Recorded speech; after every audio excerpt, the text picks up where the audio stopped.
And long story short, inside 18 months from going from scratch, I was able to build a £1.5 million worth of property in Nottinghamshire and also a multiple six-figure income.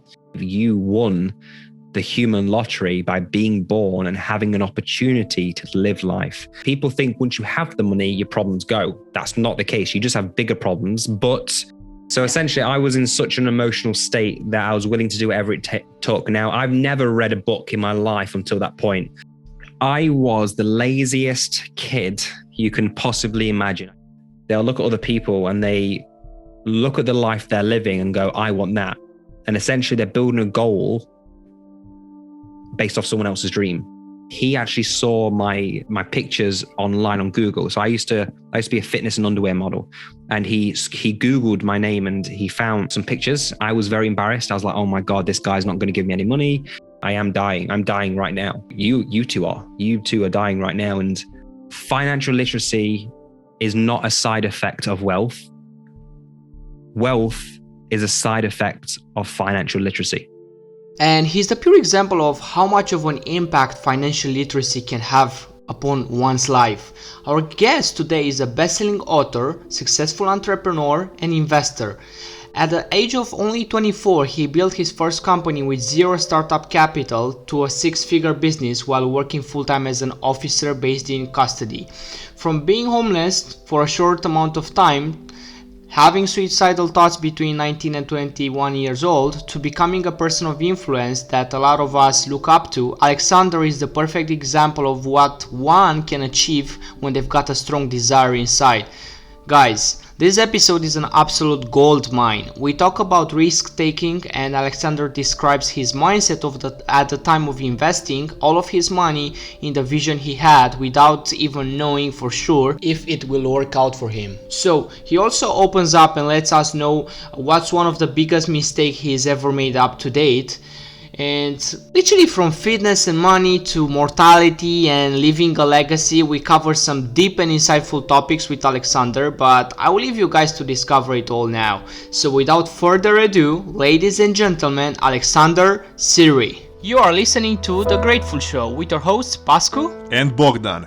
Join us on our mission to spread awareness around mental health and make people feel happier and overall more grateful. Each week, we bring you an inspiring guest, stories, and a message that will help you become your best self and pursue your life mission. Hello, ladies and gentlemen, and welcome back to another episode of The Grateful Show. Hope you are doing fantastic, and if you're not, you're about to be, because today we have no one other than Alexander Seery. How is it going, brother? Very well, thank you. Very well indeed. Thanks for the invite. Yeah, loving the energy. Yeah. Our pleasure, honestly. What are you grateful for today? What am I grateful? I'm grateful for the ability to have played golf with my uncle. So I played golf with him for about 3 hours today, and just the ability to have the freedom and flexibility to do that with one of the people I love the most. Awesome. That's great to hear. And for people listening, it's a Tuesday, and here in the UK, in London at least, it was windy, cloudy, sunny, all seasons with Tuesdays. So for Alexander to be able to play golf on such a day, it's at least interesting, and we're gonna dive in deeper into how he manages to do that. But before we do so, Alexander, can you give our audience a brief introduction into who you are and basically how you came to be where you are now? Absolutely, yeah. So I came from very humble beginnings indeed. I from Nottingham. I was raised in a broken family. So my dad left at 10 when I was 10 years old. Didn't see him again. And then growing up with my mother was quite difficult. We was quite volatile in the sense of arguing together. We didn't really get along. So there's kind of no love in the household, so to speak. And growing up was hard. And essentially through school, GCSEs, I was always like a class clown and stuff. And I didn't get great GCSE grades. I also dropped out of sixth form college. So I went into college to get my A levels, but then I just dropped out because I just couldn't stand being in sixth form college. And my future kind of looked bleak at the time. Unfortunately, I was going through what I now know to be depression. At 19 years old to 21 years old, I used to be quite depressed. told my mum that I wanted to kill myself. During that time, I'd go out with friends, get in fights, go out and try and get attention that way. And it came to a head when I was 21 years old. I told my mum that I essentially wanted to kill myself, and I got kicked out of home as well during the time. So I was homeless for a brief period. And I thankfully was with my ex-partner at the time, and her mother took me in, and essentially I lived with her mum and her. And whilst I was there, essentially, I made sure that I carried on reading personal development books, because when I told my mum that I wanted to, take my own life, I Googled, it's out of frustration, how to become rich. I thought all my problems would be solved if I had money, right? I'd be able to live life on my terms, able to do all these things. And when I Googled that, up came a book called Think and Grow Rich by Napoleon Hill. And I read that book. I was at the time of reading this book, I was actually still living at home. I can remember crying, reading this book, tears hitting the pages, thinking, why has no one taught me this way of thinking? Why is this not public knowledge, right? And the reason I got emotional was because it was the first time I realized there's a path out to this life I was living in. I was living in a terraced house, didn't have a loving relationship with my mum, was financially broke. My future looked bleak. No one believed in me. And reading this book was the ability to go, right, I can change my life. So, got kicked out of home, started to live with my girlfriend and her mum, and carried on reading books, a lot of books after that Think and Grow Rich.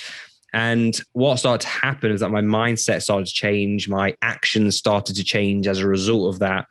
And I started to basically apply for jobs, which I didn't think initially I would have got in the past. And that job was to work for Nottinghamshire Police as a detention officer.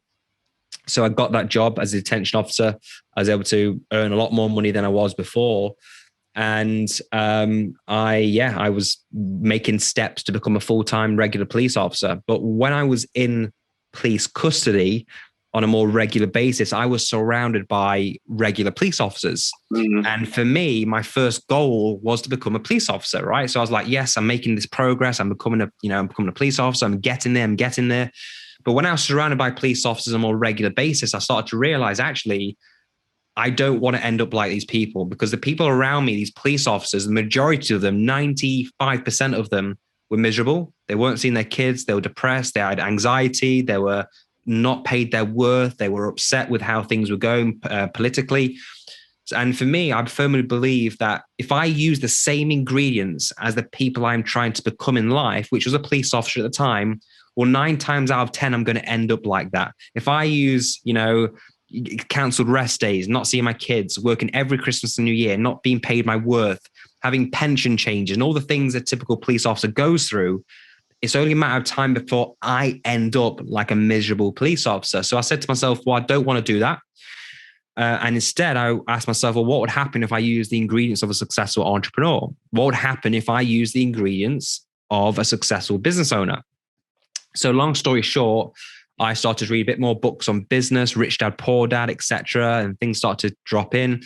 And I decided to take a very risky decision, and I invested £18,000, a bit of savings and a bit of debt, into specialized knowledge. I wanted to learn how to become a property investor, and I wanted to learn how to do a property company.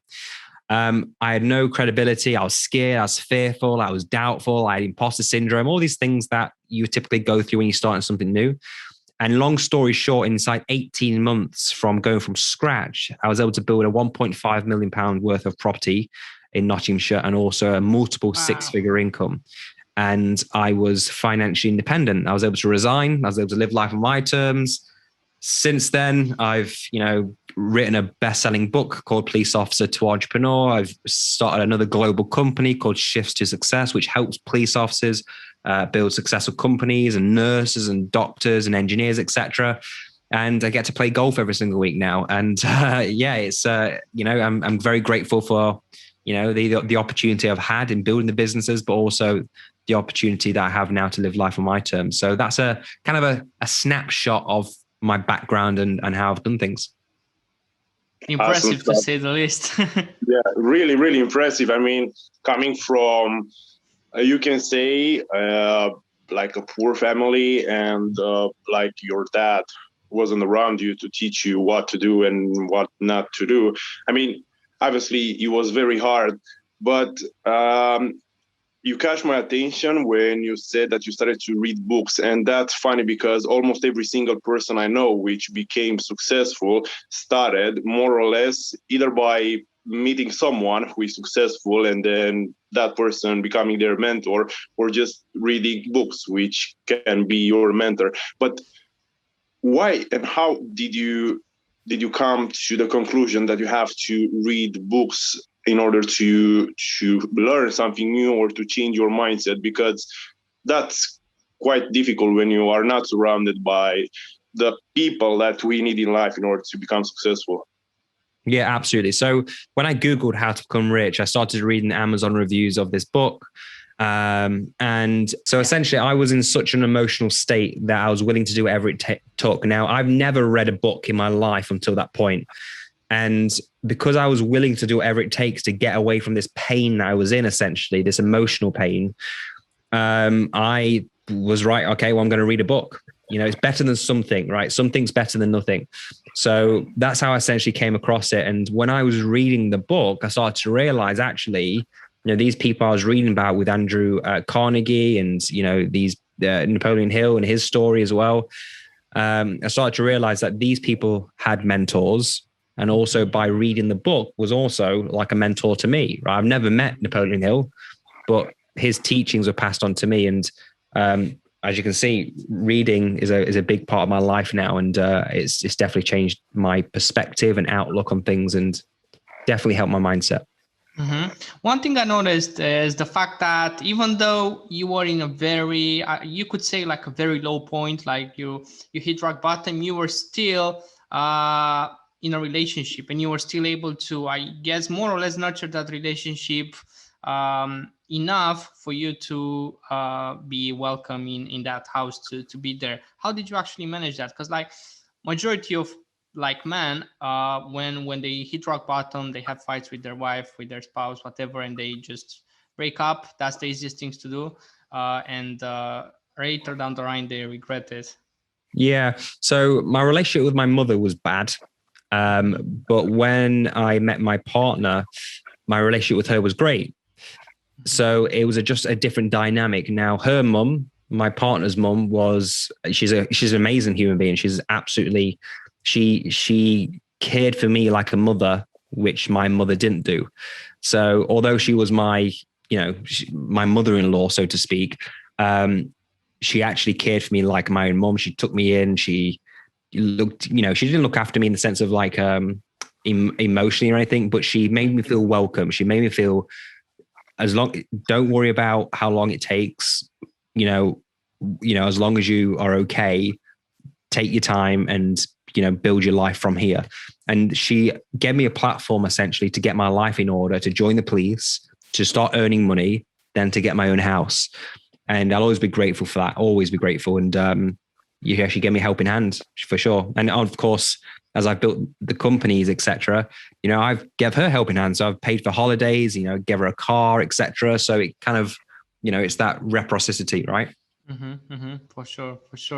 One thing I noticed, not from this discussion right now, but from our discussions in the past, is the fact that you are super disciplined in a sense that you wake up at 4:30, you go to the gym. Have you always been like this, or when has all started? Has it started prior or after you had that low point?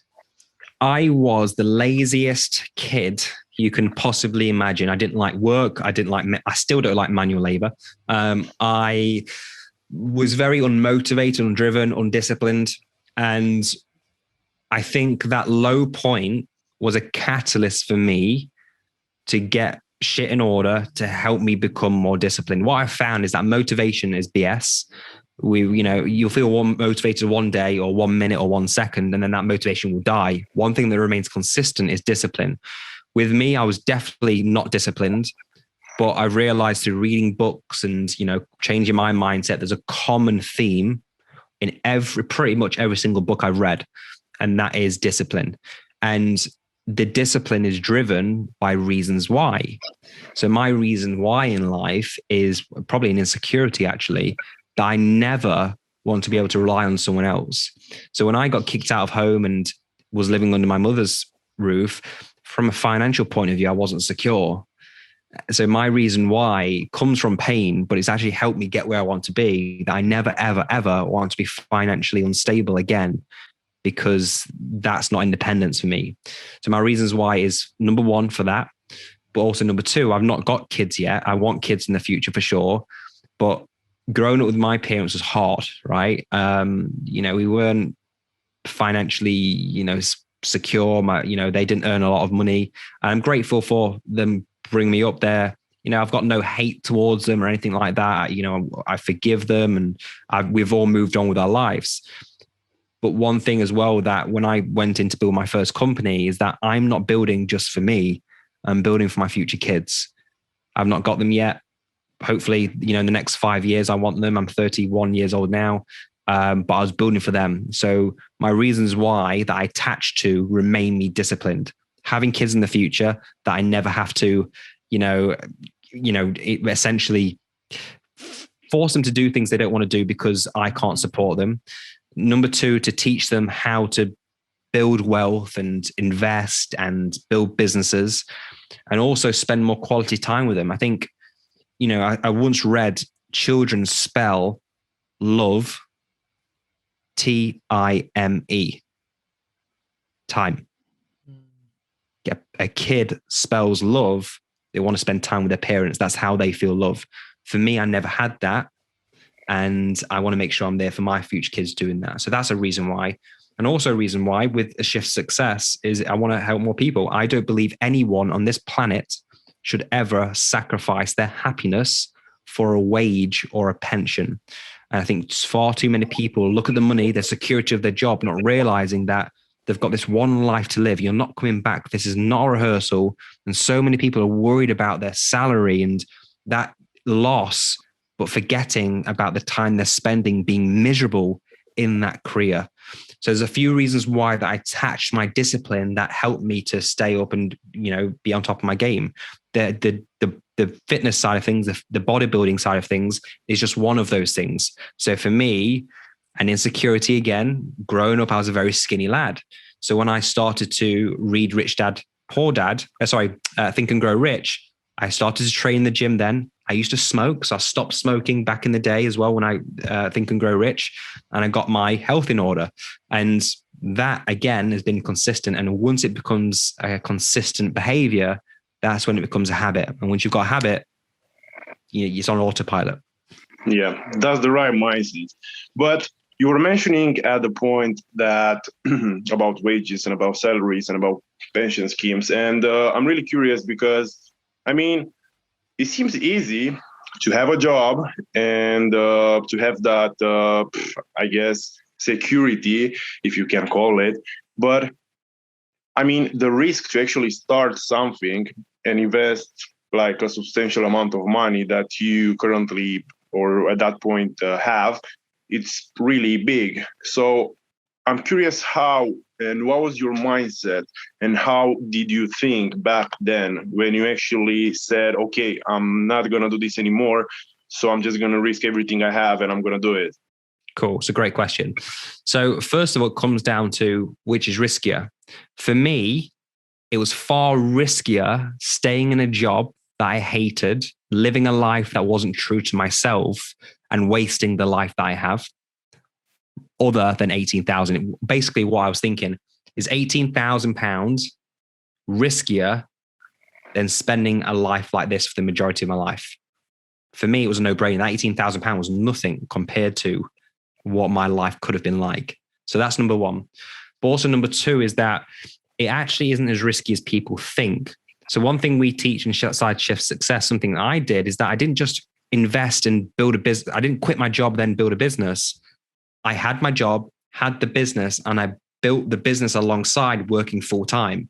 And only once when my income from my business exceeded my actual job income, that's when I transitioned and left the police. So I still had the security there, still had the the income from my job there, I only left the police once the income was actually, more than enough for me to believe.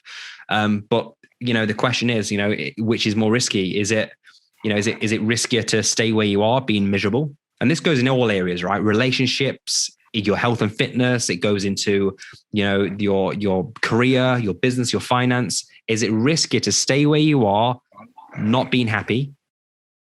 Or is it riskier taking a chance to actually get the life you want? And for me, it was a no-brainer because I know this is the one opportunity I've got to live life.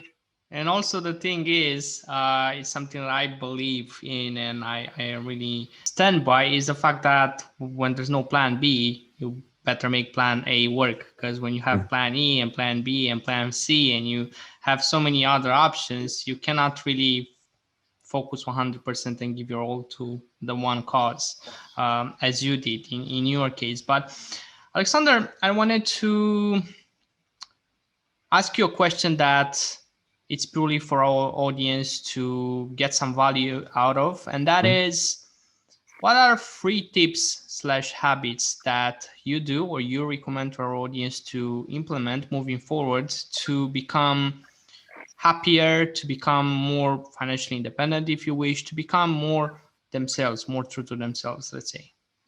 Cool. So let's talk about happiness first. So something that makes me happy is actually doing things that I want to do. So there's very rarely I'll do things that I don't want to do. I'll delegate things. I'll do things that, unless I literally have to do them because it's my responsibility, then yeah, fair enough. But I'll typically try and stay and do things that I enjoy doing. I will lean into my strengths and not my weaknesses. And also, I think a common thing I see a lot of people do, they will look at business owners or entrepreneurs, or they'll look at other people and they look at the life they're living and go, I want that. And essentially they're building a goal based off someone else's dream, not based on what they want. And I think that's a common trap people find themselves. They look at the Instagram, they look at the people out there who have got success and they chase that dream. But once they start chasing it, they actually become miserable because it's not their dream. They're chasing something else. So I think that would be a big tip. And I think more people should be aware of that. When it comes to financial independence, this is very simple, very, very simple. In fact, I'm going to talk about, building wealth. When it comes to building wealth, you literally want to spend less than you earn and invest the difference. Financial literacy isn't taught in schools, which it should be, but it's literally is something that we all have control over. Me, you, everyone. And essentially, a lot of people, they get lifestyle inflation where they get some money and they want to spend it straight away.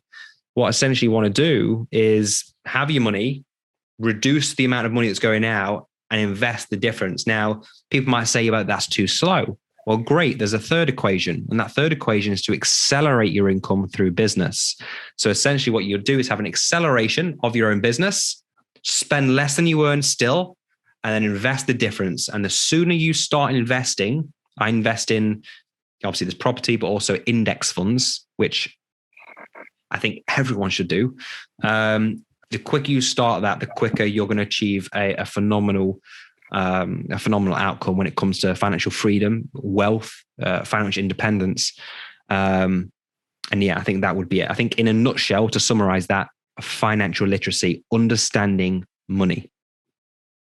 Awesome stuff. I mean, if our audience would apply only 5% of the value that you have shared already, they would be one step closer to achieve their dreams and their goals. But changing a little bit the subject, I'm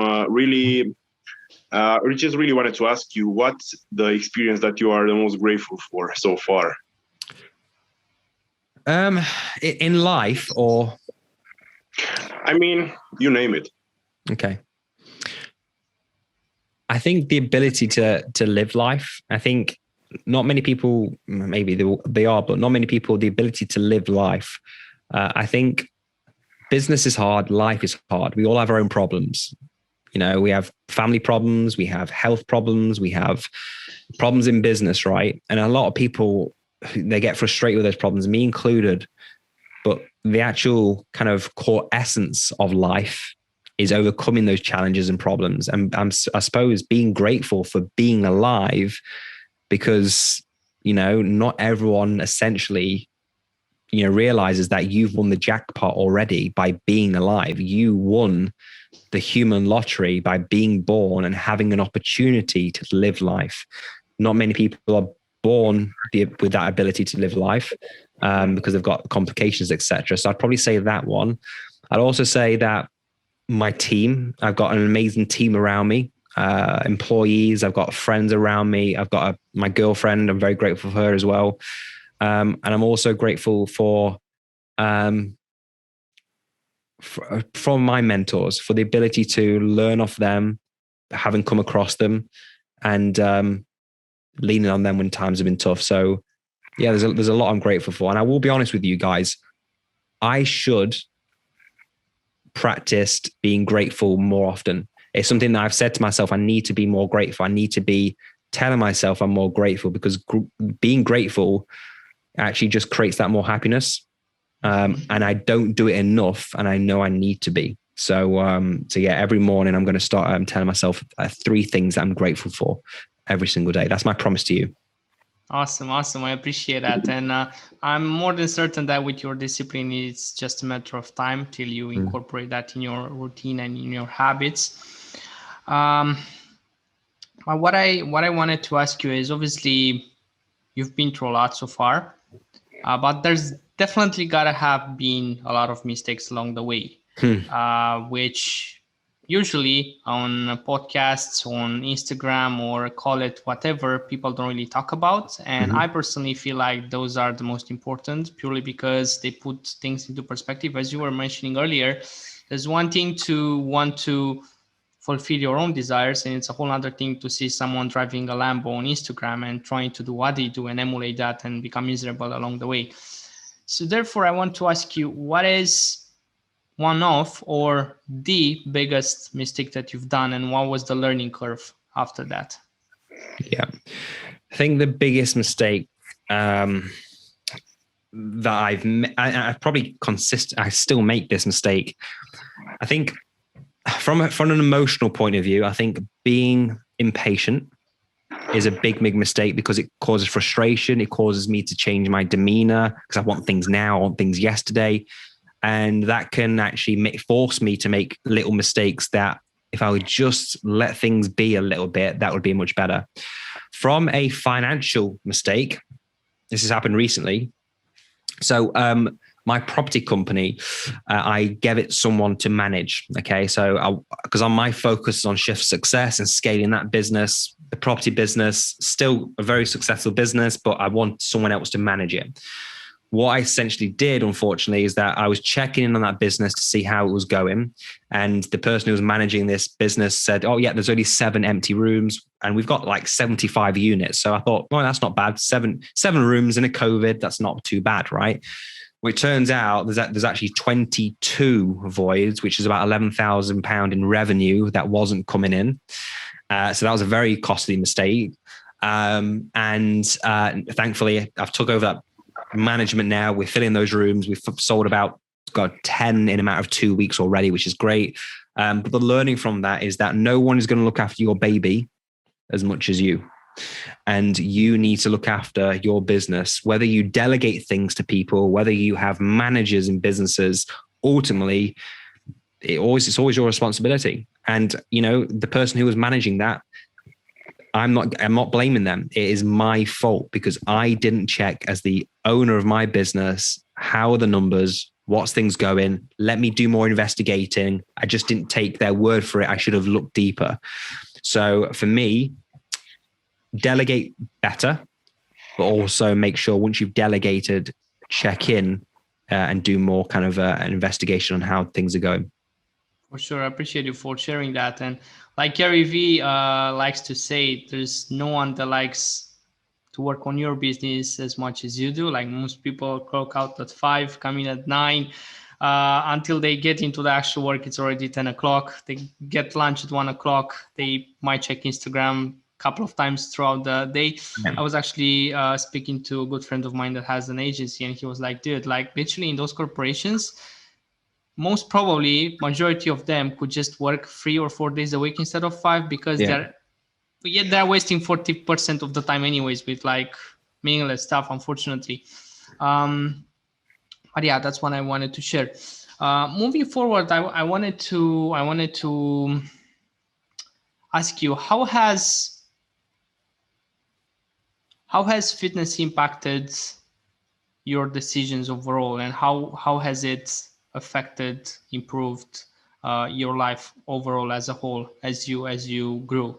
Yeah. So first of all, it's helped me build confidence, high self-esteem. I think confidence and high self-esteem are attributes successful people need to develop and acquire.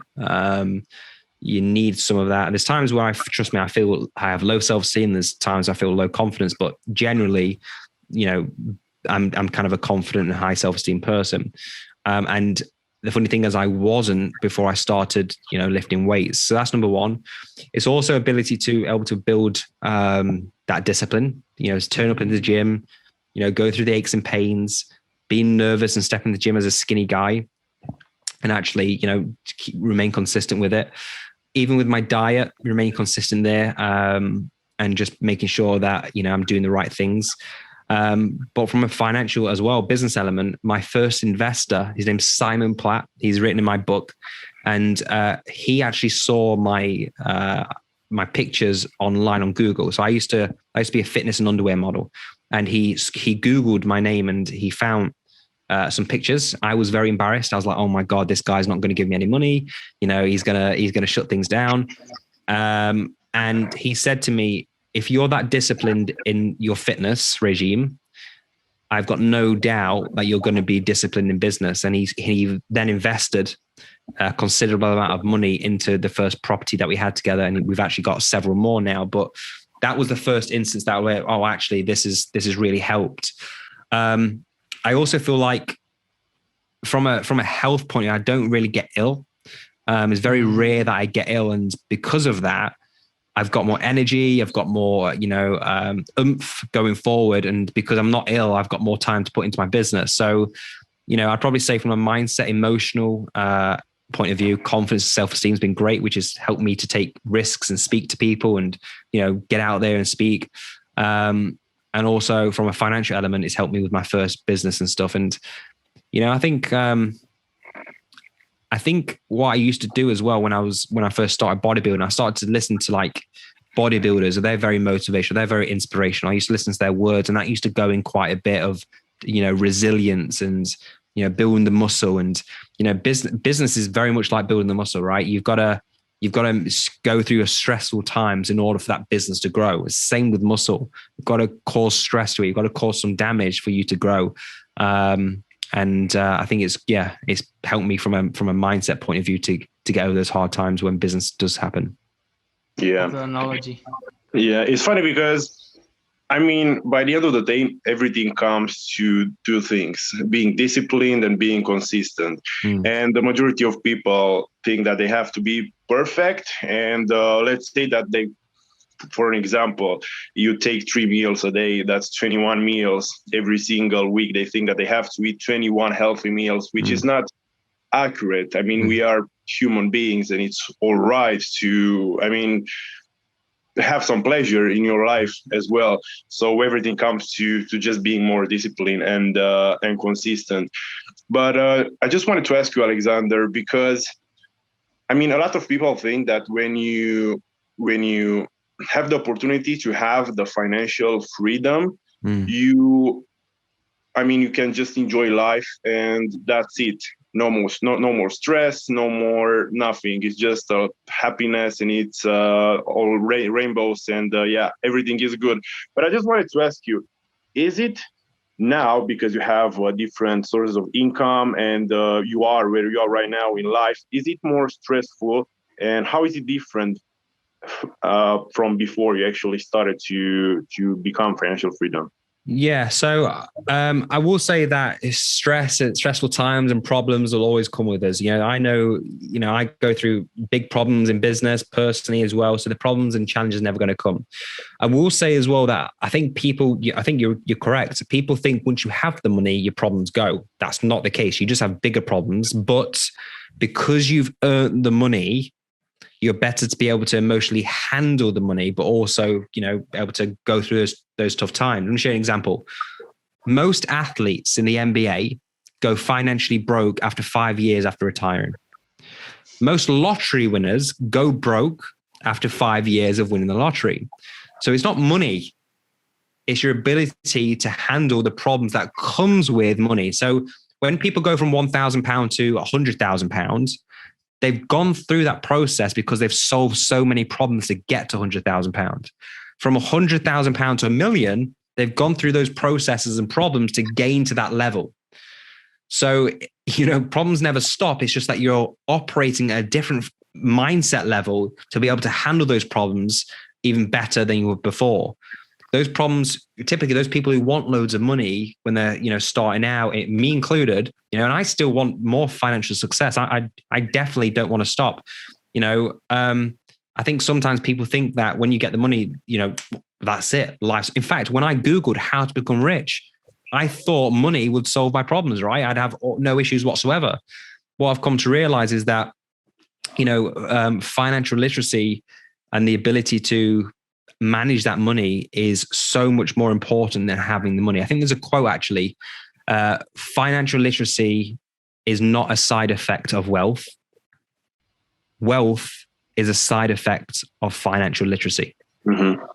You get the financial literacy first, you build the wealth. And I think the differences in my life is that I've still got problems, but I've got more freedom to do things about the problems I have.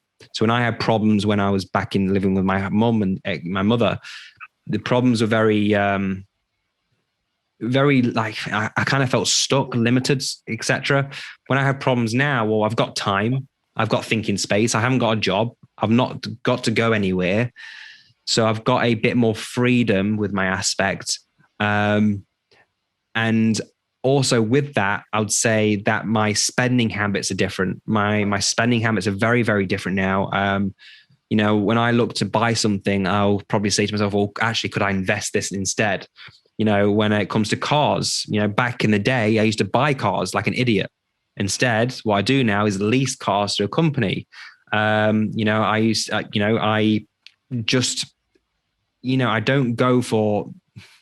don't go for luxury items. What I value more in anything is freedom. I never find happiness in having a nice car or having a nice house or having nice things, right? Golf clubs. My happiness comes down to freedom. And I think that is the biggest difference from where I was to where now. Doing what I want with who I want as much as I want is a common denominator of happiness, which is choice for us all.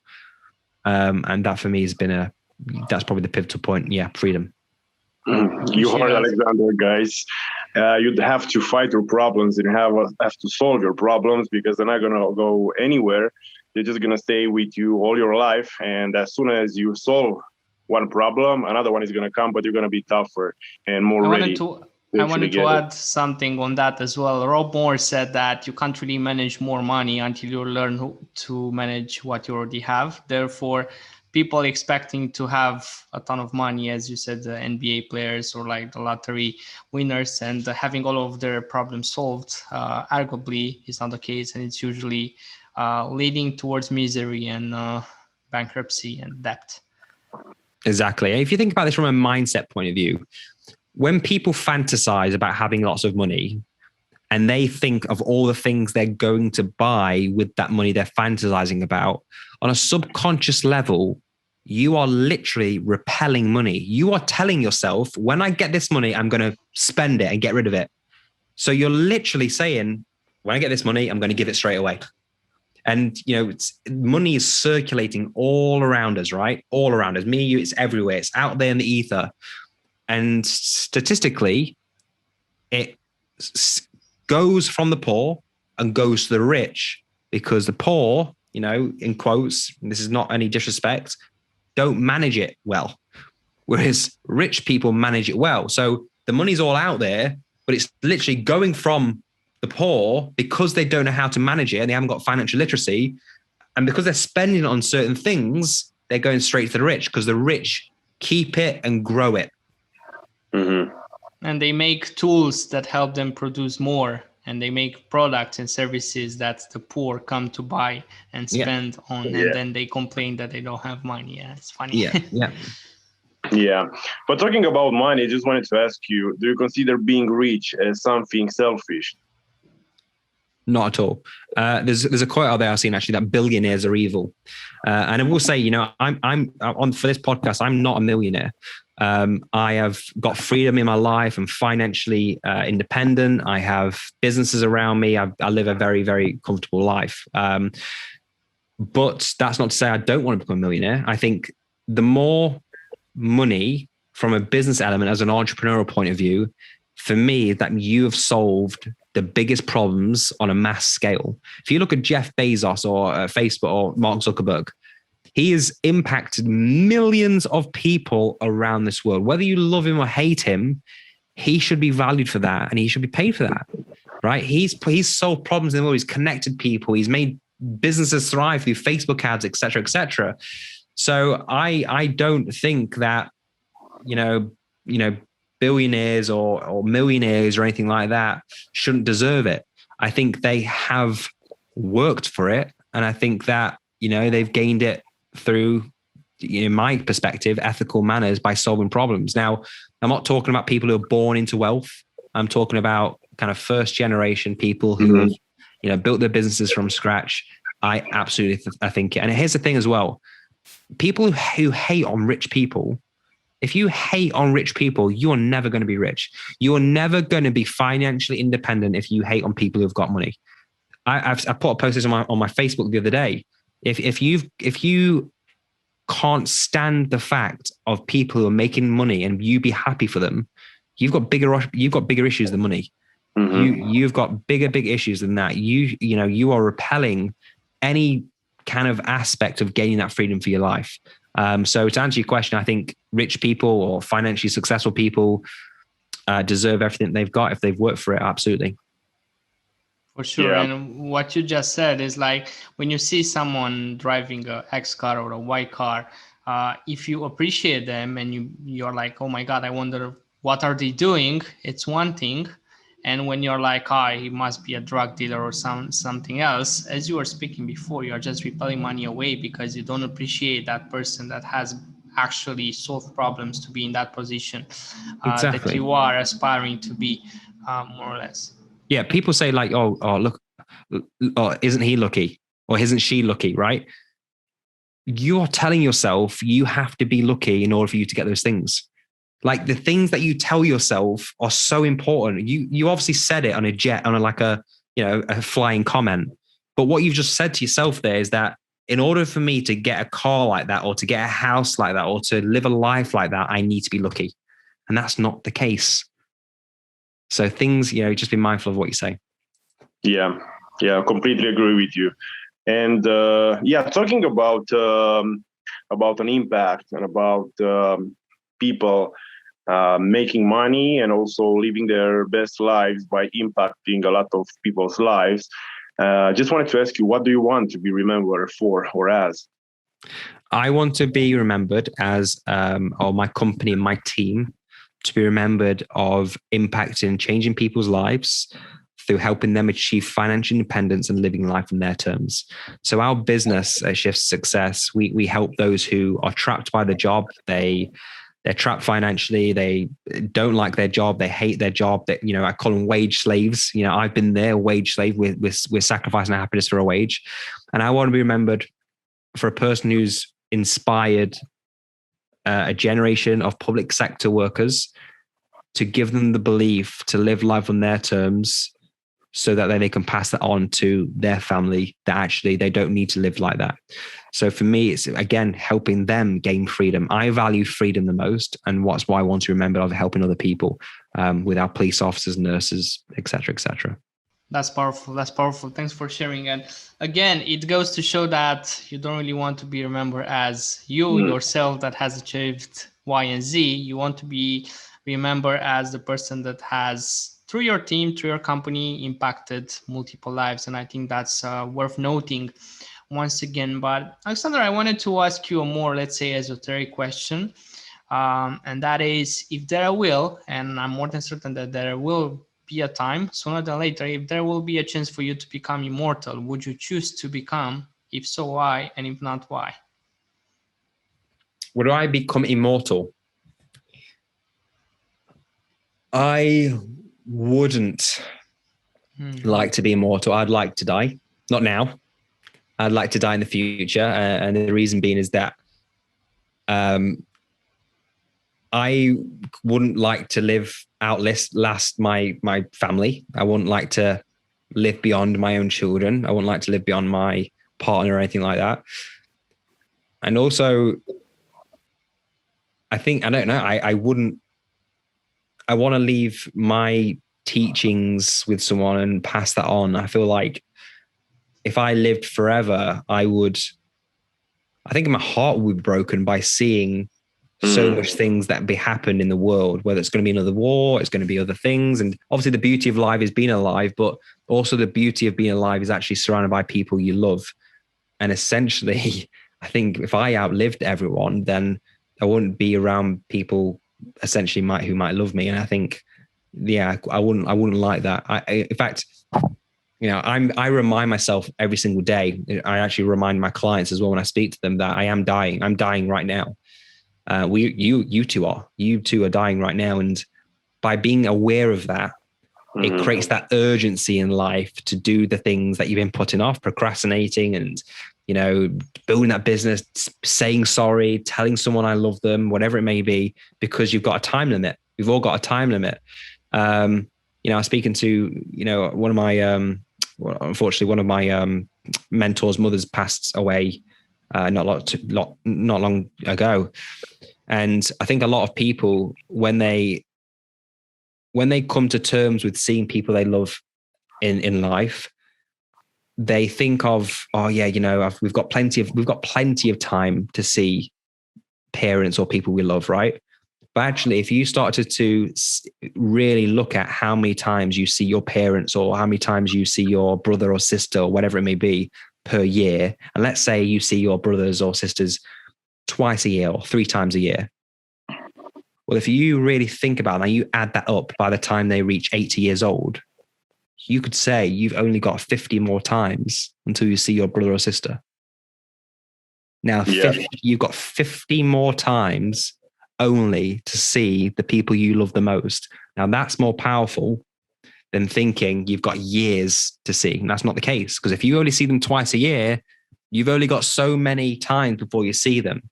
So for me, no, to answer your question, I wouldn't like to live immortal forever. I would definitely want to, peacefully pass away with the people that are surrounded by me, having left a legacy for them. I appreciate your answer. And I think it takes a lot of maturity and understanding of life itself to be able to accept it.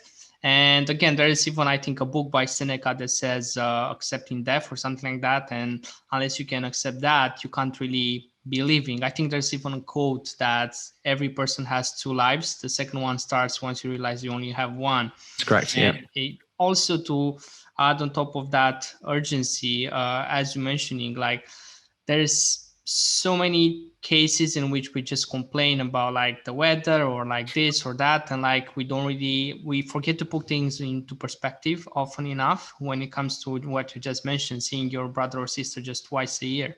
And yeah, I think more than anything, I think that adds beauty and spice to life, because it's limited and you don't know when your time comes. Exactly, 100%. You just don't know, and then you got to be grateful for your health, right?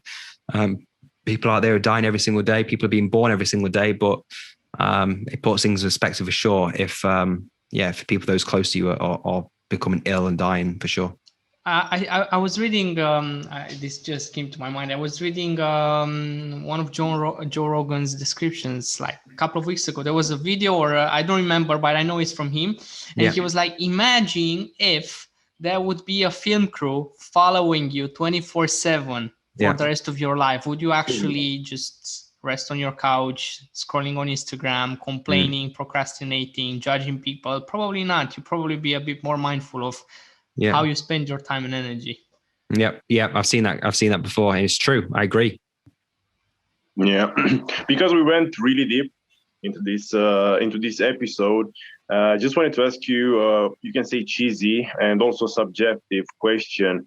What would you say that is the meaning of life? The meaning of life is, I believe, fulfilling potential in doing all that you can, being all that you can, and having all that you can, with congruency of who you are as a human being, being the best possible human being you can. Yeah, whilst being, having, and doing all that you can.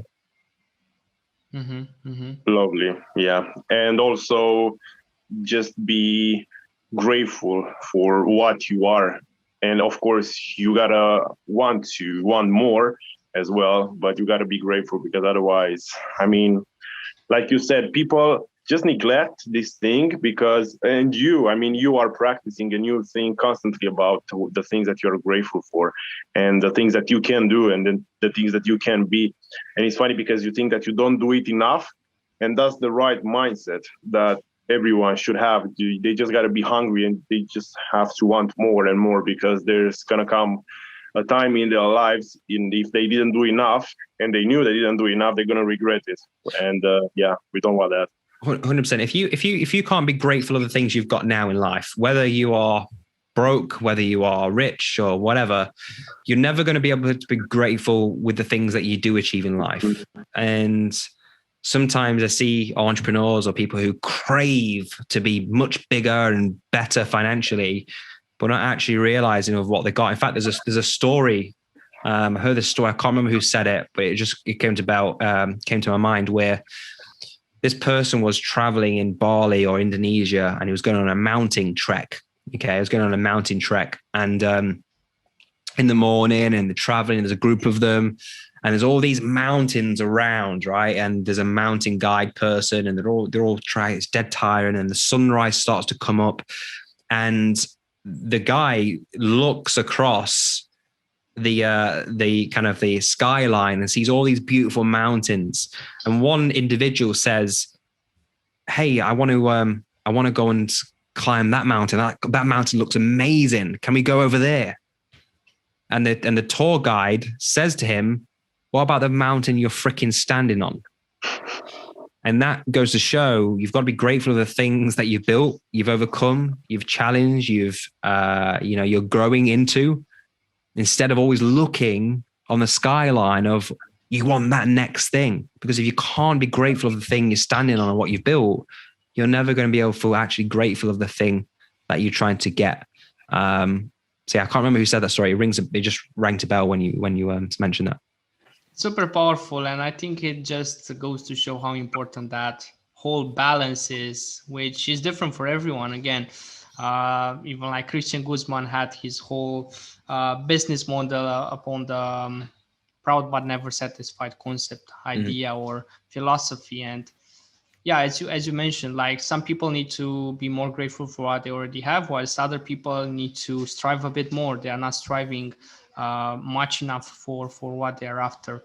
I think we cover quite a big variety of topics, as well as some depth to quite a few other things. Therefore, I'm going to ask you the last question of the show. Just take your time with it, reflect on it if necessary. And it goes like this. Basically, you're on your deathbed. You're just minutes before you're going to the other side. There's no pain involved. You already said goodbye to your loved ones. You just know that you have to go. But before you do so, you get to witness the best version of yourself, the person that you could have become. You look that person in the eye, you see and comprehend what you could have achieved. How would you feel about your life in that particular moment? The life that you have lived. I've heard that is the definition of hell. The person you are meets the person you could have been at the time of death. Okay. How would I feel? So I would feel I would genuinely feel if I didn't fulfill a life that I knew I could, I would feel sad. I'd feel absolutely gut-wrenching sadness of the person I could have been, the impact I could have made, the times where I didn't overcome fear, the times where I was worried about other people's opinions. If I had to come face to face that person, I would genuinely be upset and live and die with regret because I can't get back time because I'm dying, right? And because of that, that's why every single day I'm aware of dying, as I've mentioned, and that's why I try and do the things that are going to be in alignment with the person that ideally, that whoever I meet is going to be a reflection rather than a person who I could have been. It's going to be like looking in the mirror, hopefully. And that's why when I become fearful, I'm going through a problem right now, whatever it may be, I always remind myself it's not going to matter in the future because I'm going to die anyway. So let's go for it. So yeah, if I was going to meet the person and it was someone else I could have been, and it was a bigger impact, it was a better human being, and I could have done these things, I think I would be upset. I think I would genuinely be upset because I could have done more. I could have made a bigger impact. I could have changed more lives. But hopefully by the actions I'm taking, it's not a person. In fact, it's just a mirror of what I've done and, what I've been able to achieve and change people's lives. Beautiful answer. Well thought. Thank you. Yeah, really deep. And if everybody would just have your mindset, the world, I'm more than sure that would be happier and also more grateful place. And I just wanted to take the opportunity to thank you for sharing your mindset, your story, and your life that you've lived so far, and the plans that you have in the future as well. And just before we let you go, just wanted to give you the red carpet and also give you the opportunity to share your Instagram, Facebook, your podcast as well. So whatever you like. Yeah, so my Instagram is Alexander Seery. So you can just go find that on Instagram. My Facebook is Alexander Seery. And also the podcast is called the Shifts to Success podcast, which is all about business, entrepreneurship, and we get guests on there all about who built successful companies as well. So yeah, check me out. Brilliant. The links will, as always, guys, be in the description below. Make sure to check out Alexander. And also if they want to learn more about what it is that you do with your clients, how can they learn more about that? Yeah, I think the best port of call of that is shiftstosuccess.com. I can find out the amazing impact we're making and changing people's lives, helping them build six-figure companies and basically live life on their terms with more freedom, time and passion. Absolutely. Check out shiftstosuccess.com. Brilliant. Well, thank you very much. It was an absolute pleasure. This was Pascu. This was Bogdan, and you guys stay grateful. Thank you so much for sticking all the way till the end. This shows that you are serious about taking your life to the next level and doing that through a perspective of gratitude. If you enjoyed this interview, it would help us massively if you could give us a 5-star rating or review on iTunes, or else share this on your stories and tag us. This way, with your help, our message will be seen by more people, and together we will make this world a better place.